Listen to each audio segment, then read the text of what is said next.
Shalom shalom amahoro hemwe ni mumurike je ndi muri ville haravuze amasoro menshi n'amagrenade ndi mu centre ville sinzi ivyari vyose mbere nyene mvayo ndi kumwe n'abana bose mufashe basha ubwoba bwanyishe. Umuntu ariko aregereza centre ville ntashikeyo kabisa, hameze nabi ko badutera amagerenade ingorane. Misi yose turababwira ngo musengere Uburundi, murumviriza iryo jwi ry'umwenegihugu abonye ibibaye, no muri aya makuru muraza kumviriza abandi bantu n'ubundi basigura ibihejeje kuba mu gisagara ca Bujumbura. Ibimenyesha makuru bise vyandika inkuru zihuta kuri iryo turika ry'igisasu ribereye mu gisagara ca Bujumbura. Hari amakuru rero tukiriko turabatohoreza kugira ngo tumenye ibitigiri vy'aboba baguye aho hatewe ibisasu. Hari ikinyamakuru kimwe cavuze ko n'ubundi hari abapfuye, ariko naco kiriko kirakora amatohoza. Iri joro ntumuze gucikwa, tugiye kubagezaho inkuru zose zirabana n'iryo turika ry'igisasu ribereye ku Gituro, aho abantu benshi bari bateraniye. Mumenye rero uko vyifashe.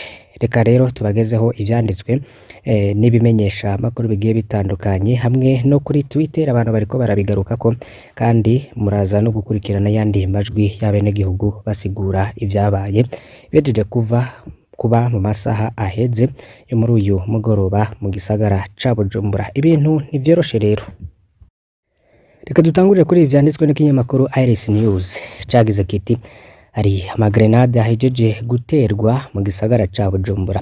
Bari begereye aho ivyo vyabereye bemeza ko vyabaye hafi igihe c'isaha 1:30. Ayo magrenade yoba yatewe mu gice c'amabisi aja mu bumanuko bw'igisagara, ahagarara bisi za Musaga na Kanyosha. Muri kano kanya igipolisi camaze kuhashika, bakomeretse bariko bararungikwa kwa muganga, mu gihe igitigiri c'abo baba bahitanywe n'ico gitero kitaramenyekana. Uruja n'uruza mu gisagara narwo nyene rwatiriganye ku mvo z'ibihejeje kuba. Cyo ikinyamakuru Iris News.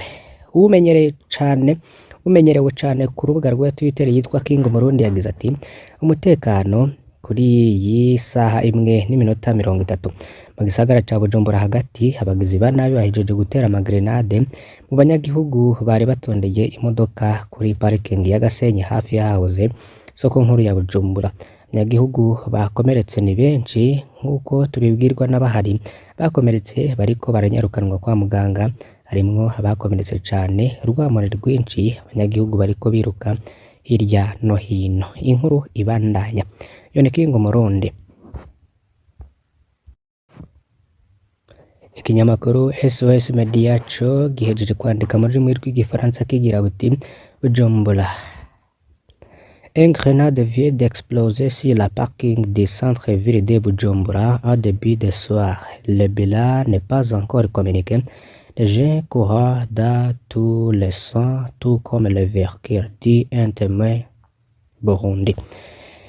Muri make bagize ati igisasu cyo mu bwoko bw'igisasu ntezantoke gihejeje guturika ahari imodoka zunguruza abantu mu gisagara ca Bujumbura, bikabibaye muri uyu mugoroba. Abantu bariko biruka baja mu bice bitandukanye, ndetse n'imiduga nayo niko biri kugenda bayirimwo bariko bayarihunza. Niko rero byatangajwe n'uwavyiboneye. Mu nyuma rero iyo post yabo yanditse kuri Twitter barengejeho yindi gira ati panique après l'explosion d'une grenade et début de soir ce vendredi. La police chassait tout le monde sur un parking plein de personnes qui attendaient des bus.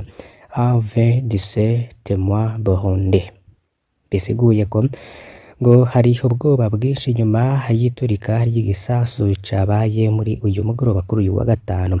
Igipolisi kiriko kirirukana abantu ngo bave aho hari imiduga kuri ico gitura abantu benshi bahuriraho bategereje imiduga, ndetse abavyemeza niko babibonye.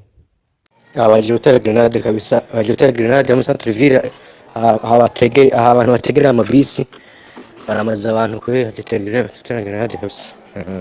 Grenade zibiri n'amasasi menshi mu centre ville, bategera amabisi abantu baraheze kabisa. Hari n'uyundi yagize ati ubwo ni ku rubuga rwa Twitter yagize ati as evidenced by incident today where an explosive detonated at the bus stop in Bujumbura today, the region needs to pay attention to the deteriorating political and human rights situation in Burundi, a direct threat to the country's peace and security. Uwo yitwa Georges Kegolo n'ubundi nawe atangaza ibihejeje kuba muri uyu mugoroba. Murumviriza rero uko vyoba vyifashe mu gisagara ca Bujumbura, umutekano wahungabanye cane. Reka n'ubundi tubandanirize mu makuru y'umutekano mu ntara ya Kayanza, ariko haravugwa inkuru yo muri komine Kabarore kuri itariki ya 10 kwezi kwa gatanu isaha 8 ibara rero ryaguye, imbonerakure rero zishe umunyagihugu zica zimuta mu ruzi. Kwigenekezo ry'uno wa 10 Rusama 2024 izo mbonerakure niyo nkuru Victoria yari kumwe n'iyindi mbonerakure bafashe umunyagihugu w'umuhungu akiri muto yitwa Nsabimana Philippe w'imyaka 22 bamufatiye ku mutumba rya Mukona, ni umutumba w'iyo komine Kabarore hano ruri bene gihugu cy'u Rwanda mu karere ka Huye. Umunyagihugu rero bivuga ko yariko aja mu gasoko kahitwa Kwiviro, na gasoko kari mu Ruhunde mu ruhande rw'igihugu cy'u Rwanda gahuza abarundi n'abanyarwanda. Yafashwe rero atarakimwe afise nk'uko vyemezwa n'ababibonye. Imbonerakure niyo nkuru Victoria ariko ikizura muri ako karere igifata uwo munyagihugu, yaciye rero itangura kumukubita cane, ica igirwa ko imucumita ikimito canke ikintu kimeze nk'icumu mu gutwi kw'ibumbafu, gica giserukira mu gutwi kw'iburyo. Umunyagihugu Nsabimana Philippe rero yaciye agirwa ko acikana. Imbonerakure Victoria n'iyindi bari kumwe baciye bafite igiziga ca wa munyagihugu bagita mu ruzi Kanyaru rugabura igihugu cy'u Rwanda n'u Burundi. Bamaze rero kumuta mu rugo ruza, abanyagihugu badutse baciye rero batabaza igipolisi.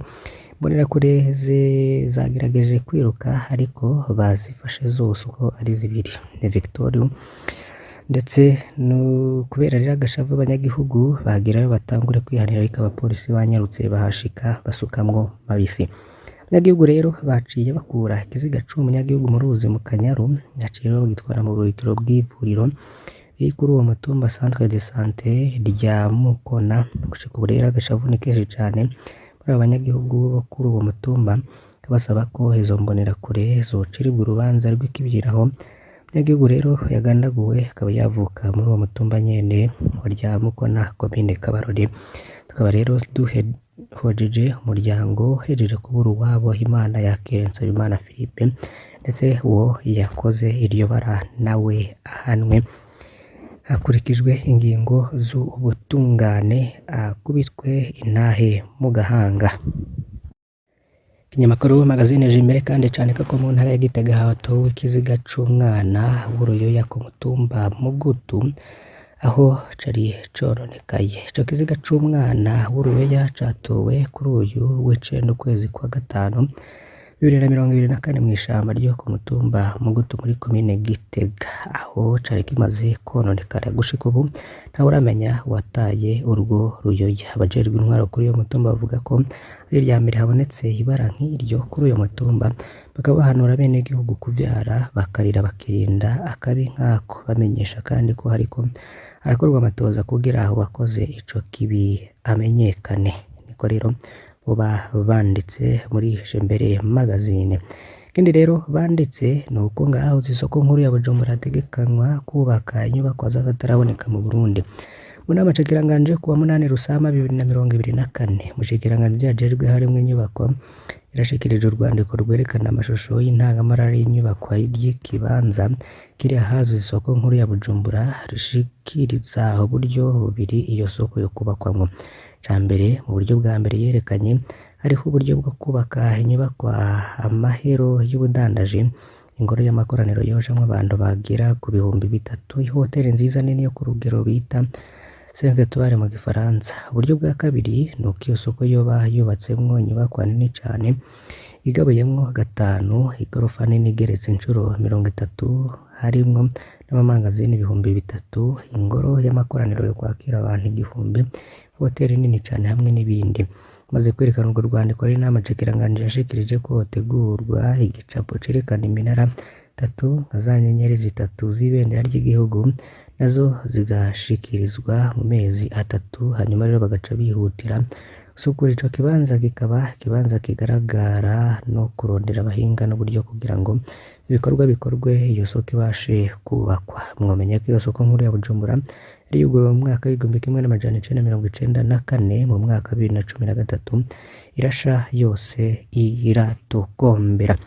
Duhereze kuri iyi nkuru rero n'ubundi yanditswe n'iyo kinyamakuru magazine Jimbere kivuga ko hariya bariko barashima inyigisho bahawe zo kwiteza imbere. Nishiramwe Pax Christi Internationale fatikanije na Horaniteka VMya baratunganije kuva igenekezo rya 2025 gushika irya 2027 ndamukiza 2024 mu Ruyigi nama yo kwigisha urwaruka 20 rw'abigeme harimwo n'abibarutse muri diocese ya Rusengo. Inyigisho nk'izo zero zabaye ku masegenekerezo ya 4 na 5 Rusama 2024 mu rwaruka 10 harimwo bamwe mu bigeme bibarutse bo mu ntara ya Bujumbura. Izo nyigisho rero kandi zari zishingiye ku kurwanya guhohoterwa, gukingira hamuka, kubumbatira amahoro, kugira ubumenyi mu bijanye n'itumatumanako, utware no kwiteza imbere. Ke Delisi Manirakiza ni umwe mu bigeme baronkejwe inyigisho akagira ati riza uburyo bubereye bwo kubana n'abandi mu mahoro, mu kubabarira ntiyibagiye ubwoko bw'imvugo idakomeretsa no koresha hamwe no kwikorera umugambi kugira niteze imbere nongere ngume ku kivi. Nayo Dieudonné Rukabuza muzabikorwa ku rwego rw'akarere rwa Pax Christi International Afrique kagira ati bazitabiriye baratunganije kugira bashobore kwigisha n'urundi rwaruka mu kibana aho babaye. Banitira Basumba serukira iryo shiramwe barangiza amenyesha ko izo nyigisho zaje nyuma y'izindi zabaye mu mwaka uheze ku bigeme bashika 18 baronkejwe imitahe bahawe n'ishiramwe Horaniteka VMya kugire batangure ibikorwa bibazanira inyungu. Naha duhereje amakuru yacu, ntuze gucikwa n'yandi tugiye kubagezaho mu kanya gatoyi. Ntuze gucikwa rero, tubafitiye byinshi ku nkuru n'ubundi irabana n'umutekano nk'uko hari nayo twatanguriye ko muri aya makuru. Bane bahezagire.